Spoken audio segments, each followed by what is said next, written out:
As we begin with breaking news out of Minnesota right now, where 2 Democratic state lawmakers have been shot. Thank you for joining us right now. There's an all-out manhunt for the police impersonator who shot 4 people, including 2 state lawmakers. Police are still looking for the individual who basically killed Speaker Horton and her husband, as well as injured DFL Senator John Hoffman and his wife Yvette. Shootings and killing of Representative Melissa Horton, her husband, and then the shootings of Senator John Hoffman and his wife. Has unfolded in Minnesota.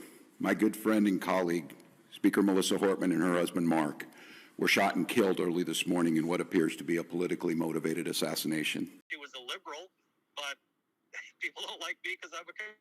But as a person, she found a way to do the right thing on a regular basis. Yeah, and she was the lone Democrat to cast a vote this last session to end state taxpayer-funded health care for illegal immigrants.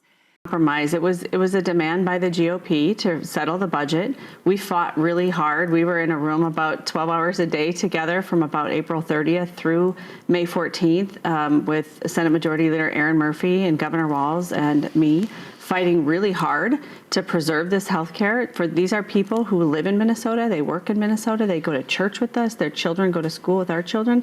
It's a poor population, they pay taxes just like the rest of us.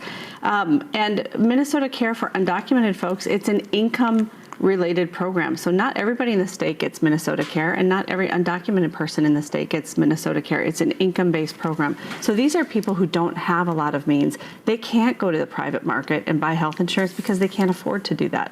So this will hurt real people. But it was important to resolve the state budget agreement so we can keep the state functioning.